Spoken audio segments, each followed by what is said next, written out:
Water uses energy, energy uses water. Here's the steps again that I was just talking about. Fuel production, extraction, refining, hydropower, fuel production, thermoelectric, and then on the other side, extraction, drinking water treatment, distribution, wastewater treatment. So it's inextricably linked. You can't have one without the other. And there's a third player in this, which is, of course, food production. Now, you are very accustomed to thinking of the energy output of oil, of gas, of hydrocarbons. Do you know that it takes 1 liter, this isn't quite a liter, of water to make a calorie, also an energy measure, of food? 1 liter per calorie. And so if you and I eat something more than 2,000 calories a day, that means we need 2,000 liters of water. When the population of the world moves from 6 billion to 7 billion to 8 billion, and people want to eat more and more protein, they want higher calorie food, and so at the same time, we have more demand just to create normal, ordinary cereal type foods. But then that demand goes up and up because people want food with higher calories, more liters of water.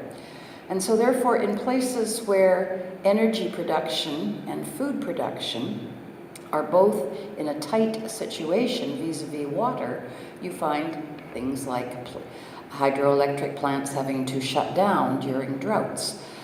You find that cooling installations on energy projects can't be operated because of a shortage of water, because the water is supposed to be going to food production. And this is what we're calling the nexus.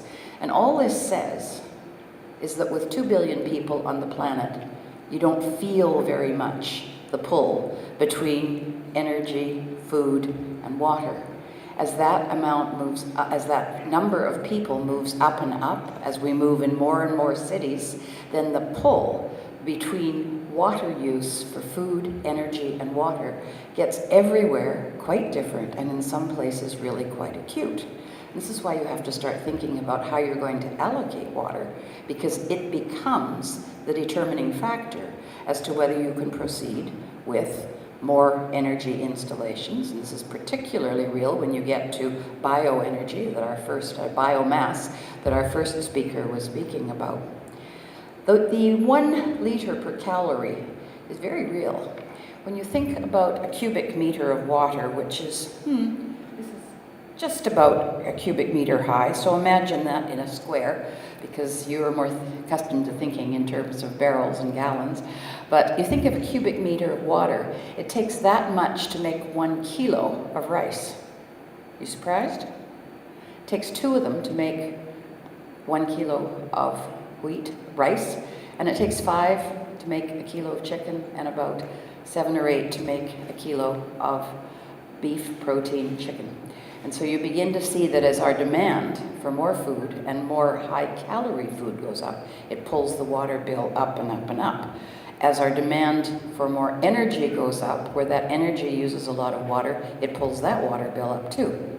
So when you look at how that triangle operates in MENA, the MENA nexus, the growth, very high demographic growth. The region is poised to double population in the next 40 years, which will mean more demand for food, more demand for energy.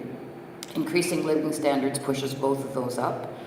Food has a high level of import dependence. Jordan is as high as about 80%.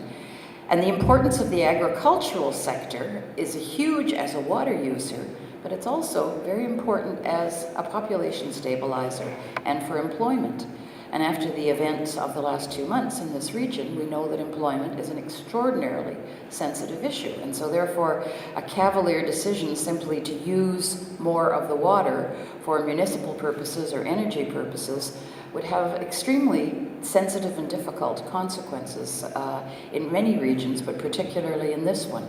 There's our friend saying a calorie equals a liter of water.